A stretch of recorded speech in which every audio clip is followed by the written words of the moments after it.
the small-town pharmacy on Ridgeline Avenue was supposed to be the quietest job Iris Vance had ever taken. That was, of course, before the man in the gray wool overcoat walked in 20 minutes before closing and asked for something that wasn't on any shelf. It was a Thursday evening in late November, and Millhaven, Oregon had already surrendered itself to the dark at 5 o'clock. The kind of dark that pressed against the windows and made the fluorescent lights inside Ridgeline Pharmacy feel like the last warm thing left in the world. Iris stood behind the dispensing counter, her reading glasses pushed up into her brown hair, double-checking a refill order for a diabetic patient named Mrs. Kowalski, who lived 3 blocks over and always called twice to confirm. The pharmacy smelled the way it always did, antiseptic and paper, and the faint sweetness of the candy rack near the register that nobody under 60 ever bought from. Comfortable, predictable, safe. Iris Vance was 31 years old and had been the sole licensed pharmacist at Ridgeline for 14 months. To the people of Millhaven, she was the quiet one, soft-spoken, a little bookish. She wore sensible shoes and kept her dark hair in a low bun that never seemed to hold perfectly by the end of her shift. She didn't talk much about where she'd come from, and nobody pushed. Small towns had a way of accepting people at face value as long as they showed up on time and didn't cause trouble. What Millhaven didn't know, what nobody in this zip code knew, was that before the white coat and the pill counter and the reading glasses, Iris Vance had spent 6 years as a special operations combat medic attached to a classified Army Ranger unit operating in the Horn of Africa and northern Syria. She had treated sucking chest wounds in the back of moving vehicles. She had held pressure on an arterial bleed for 40 minutes in a drainage ditch while mortar fire walked itself toward her position. She had been awarded a medal she was not permitted to discuss and had attended the funerals of 11 people she had called friends. She had come to Millhaven specifically because it was unremarkable. Because the most dangerous thing that happened here, typically, was a high school kid trying to lift a bottle of Robitussin on a Friday afternoon. The man in the gray overcoat did not look like trouble. That was the first thing she noticed. He was perhaps 55, with the kind of composed, unhurried face that belonged to a man accustomed to being listened to. Silver at the temples, a slight, easy smile. He set a leather portfolio on the counter with the practiced casualness of someone who had done it 10,000 times in 10,000 different lobbies. His shoes were a dark mahogany Oxford, freshly polished, not a scuff on them, and he wore no wedding ring, though there was a faint indentation on his left hand where one had recently been. "Good evening," he said. "I need to speak with whoever is in charge of dispensing controlled medications." "That's me," Iris said. "What can I help you with?" He produced a credentials wallet and laid it open on the counter. DEA Southwest Regional Division. The name reads Special Agent Cordell Marsh. "We've received intelligence," Marsh said, keeping his voice low and pleasant, "that a shipment of pharmaceutical-grade fentanyl has been routed through several independent pharmacies in this corridor. We're doing quiet assessments. No warrants, no search teams. Just a conversation and a look at your controlled substance logs." Iris studied the badge. It looked correct. The holographic overlay was in the right position. The agency seal was properly embossed. She had seen enough federal credentials in her previous life to know the difference between a real one and a convincing forgery. This one was convincing. She didn't reach for the logs. "I'd be happy to cooperate," she said evenly. "But agency protocol requires that any DEA audit be coordinated through our district compliance officer. I can have her on the phone in about 10 minutes. Marsh's smile held, but something behind his eyes recalibrated, a small, involuntary adjustment.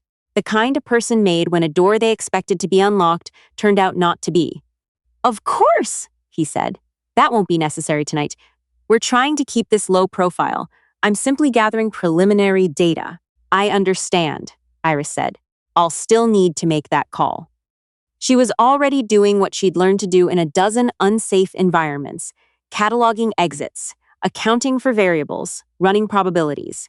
Marcus, her pharmacy technician, was in the back stockroom inventorying insulin supplies. The front door was 12 feet to her left.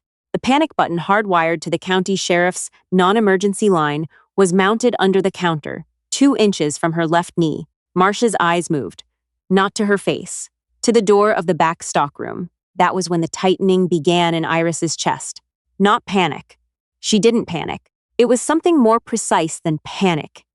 The activation of a very particular kind of attention that she had spent years learning to trust without questioning. No legitimate DEA agent conducting a preliminary soft audit looked at the back room. She kept her expression neutral and her voice warm.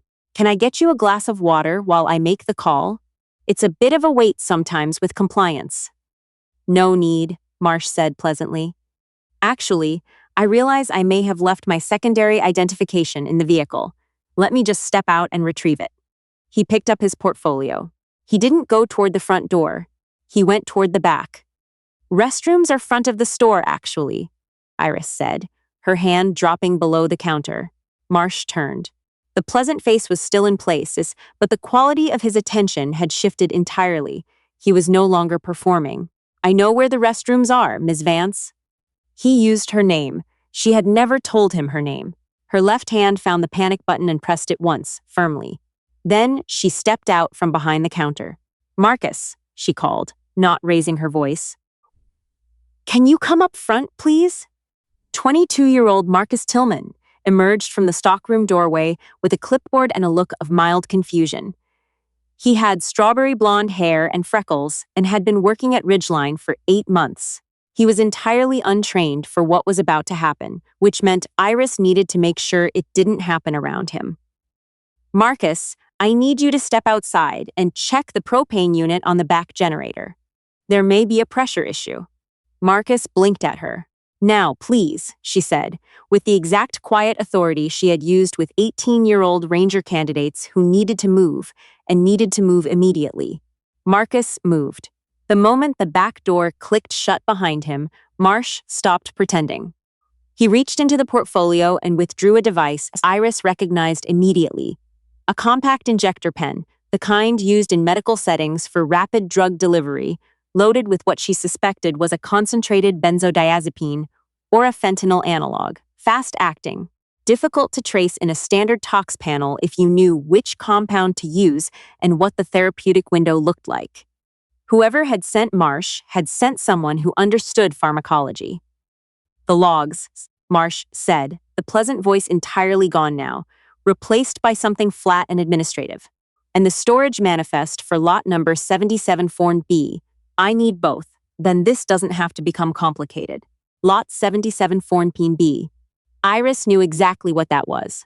3 weeks ago, a county detective named Ray Pruitt had come to her quietly, off the record, and asked her to hold a sealed evidence package in the pharmacy's secured cold storage. Pharmaceutical samples collected from a distribution warehouse outside of Eugene that had been linked to 3 overdose deaths and a county commissioner named Aldrich Vane, who had been on the board of the distributing company. Pruitt was building a case but didn't trust the evidence lockup at the county sheriff's office. Too many people with access. He needed somewhere quiet and overlooked. He had chosen Iris Vance's pharmacy because, as far as anyone knew, she was unremarkable. The sealed package sat in the back of the pharmacy's cold storage right now, behind a false panel Iris had installed herself using skills she had acquired in an entirely different context. Marsh took a step forward. "The logs. Now." Iris did not move away from him. She moved toward him, closing the distance between them by exactly 1 step. Enough to change the geometry of the situation without triggering an immediate response. She had learned this from a hand-to-hand combat instructor at Fort Bragg who said the most dangerous thing you could do to someone expecting retreat was advance. "You're not DEA," she said. "The logs," he repeated. "The badge is good work," she said, keeping her voice conversational, her eyes on his hands. "But DEA regional agents don't carry injector pens on soft audits. And you knew my name before I told it to you, which means you were briefed on this specific location, not doing a corridor sweep." She tilted her head slightly. "Who's Aldrich Vane paying you?" The injector pen came up fast. Iris was faster. She had been standing close enough to matter.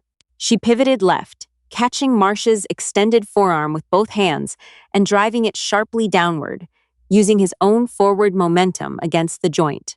The injector pen clattered to the tile floor.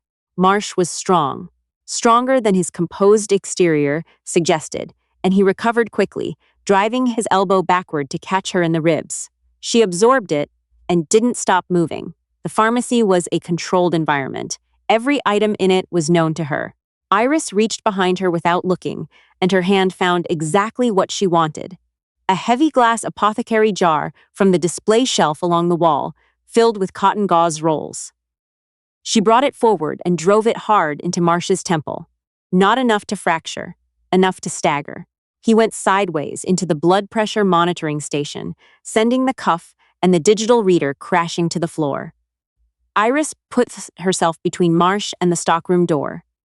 Between Marsh and Marcus. Between Marsh and the cold storage where Pruitt's evidence sat waiting. Marsh straightened. There was blood at his hairline from the jar, and his composure was gone for good now, replaced by the calculating stillness of someone reassessing their options. His hand moved toward the back of his jacket. "Don't," Iris said. Her voice was steady in the way that very specific kinds of training made a voice steady. Not calm exactly, but controlled past the point where adrenaline could reach it. His hand stopped. "The county sheriff is 4 minutes out," she said. "I hit the panic button when you looked at my back room. You have enough time to leave if you go right now. But if you pull that weapon, this becomes a situation where neither of us has any good options." She paused. "And I want you to understand that I have significantly more training for bad options than you appear to." Marsh looked at her, really looked at her, for perhaps the first time since he'd walked in. The quiet pharmacy. The woman in the sensible shoes and the crooked bun. The white coat that smelled like antiseptic. Something shifted in his assessment. He moved for the front door. Iris let him go. She tracked his exit through the front window. He had a dark blue Expedition parked at the far end of the lot. No plates visible, which meant they'd been obscured deliberately. She memorized the vehicle description, the direction of travel, and went immediately to the counter. She picked up the injector pen from the floor with a pair of nitrile gloves and sealed it in an evidence bag from the first aid station. She photographed the credentials wallet he had left behind on the counter in his rush. She wrote the time on a post-it note and stuck it to the bag, 5:41 p.m. Then she took a long breath, leaned against the counter, and allowed herself exactly 15 seconds to feel the aftermath of what had just happened. The slight tremor in her hands, the elevated heart rate she could feel in her throat, the particular kind of exhausted relief that came after the machinery of survival finished running. 15 seconds. That was the rule she'd made for herself years ago. Then Marcus came back through the rear door, looking bewildered. "Iris? The generator looks totally fine. What's going on? Did something happen out front?" She was already on the phone. "Ray," she said when Pruitt picked up, "I need you at Ridgeline right now. And bring a second car." She looked at the blood pressure cuff on the floor, the toppled display, the faint smear on the shelf where the jar had connected with Marsh's head. "Somebody just told us how nervous Aldrich Vane is about what you've got in my cold storage." Detective Ray Pruitt arrived in 11 minutes with 2 deputies and a look on his face that Iris had learned to recognize as the expression of a man whose case had just dramatically accelerated without his permission. He stood in the middle of the pharmacy, taking in the scene with the methodical scan of someone who had been reading crime scenes for 20 years, and then he looked at Iris. "You want to tell me what happened?" A man who identified himself as DEA Special Agent Cordell Marsh came in asking for the controlled substance logs, and specifically for Lot 77 1TB by number, Iris said. The credentials were a convincing forgery. He was carrying a pharmaceutical injector pen. "I've bagged it, and I'd want it analyzed for fentanyl analogs or a benzo compound. He knew my name before I provided it, which means he was specifically briefed on this location." Pruitt stared at her. "You got all that in?" He left in a dark blue Ford Expedition, no rear plates, turning north on Ridgeline toward the county highway. Left front wheel has a slow leak. You could hear it on the turn. One of the deputies started writing. "The credentials wallet is on the counter," Iris continued. "He left it when I reduced his options." Pruitt looked at the credentials wallet, then at the blood on the shelf, then back at Iris. "Reduced his options," he repeated. "He had a weapon," she said. "He didn't get a chance to use it." Pruitt had known Iris Vance for 14 months. He had never once thought to ask what she did before Millhaven. Looking at her now, the quiet steadiness, the clinical precision of her account, the evidence, already bagged and photographed and time-stamped before he'd arrived. He thought, not for the first time in his career, that there were people who existed in this world specifically to be underestimated, and that it was always a significant mistake to oblige them.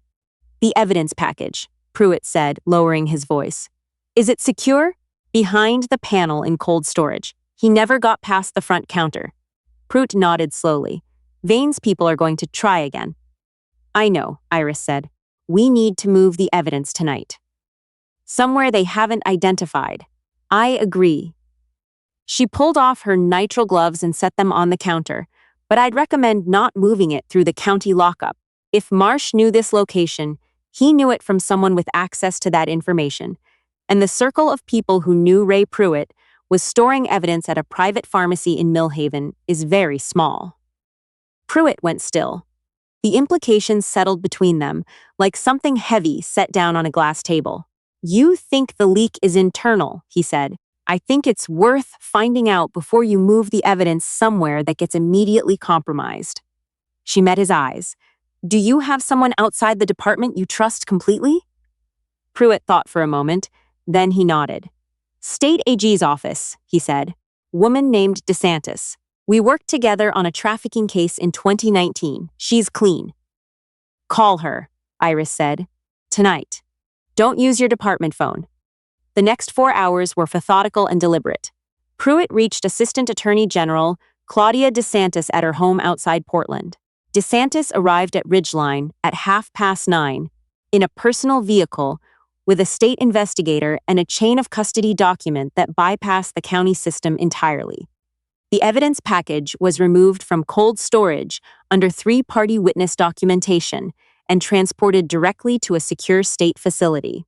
At 10:47 p.m., while the pharmacy's cleaning crew, whom Iris had asked to come late, without explanation, worked on the blood pressure display and the damaged shelf, the Millhaven County Sheriff's Department quietly circulated a description of the dark blue expedition. It was found abandoned 40 minutes later in a rest stop on the county highway, plates from a stolen vehicle in Portland, interior wiped. Marsh was not in it. The name Cordell Marsh, run through the actual DEA personnel database by DeSantis's investigator, returned no results. The credentials were sophisticated enough to suggest an operation with significant resources behind it. Not a freelancer, not improvisation, professional. County Commissioner Aldrich Vane had attended a charity gala in Eugene that evening and had 11 witnesses who would place him 60 miles from Millhaven. He had, apparently, learned from people with operational experience that distance and deniability were the same thing. It took 4 more weeks for the state investigation to produce enough pressure. When it came quickly. The pharmaceutical distribution company's internal records, which the Lot 77 1B samples were part of the evidentiary chain for, showed a systematic funneling operation that had run for 3 years, involving 4 county officials, a logistics supervisor at the distribution warehouse, and Aldrich Vane, who had signed off on 3 variance approvals that had allowed the contaminated supply chain to persist without inspection. Vane was indicted on a Tuesday morning. The news reached Millhaven before noon. Iris heard about it from Mrs. Kowalski, who came in to pick up her refill and said, in the brisk and satisfied tone of a woman who had outlived 4 mayors and 2 county commissioners, that she supposed some people thought they could just do whatever they liked until they found out they couldn't. "Seems that way," Iris agreed. She filled the prescription, double-checked the dosage, and stapled the instructions to the bag the way she always did. Marcus was restocking the vitamin aisle. The blood pressure station was back in its place, good as new. The apothecary jar had survived without a crack. Outside, It was still dark at 5 o'clock, and the snow that had been threatening for a week had finally started, falling in slow, enormous flakes against the pharmacy windows. Detective Pruitt stopped in that afternoon, off duty, in a civilian jacket.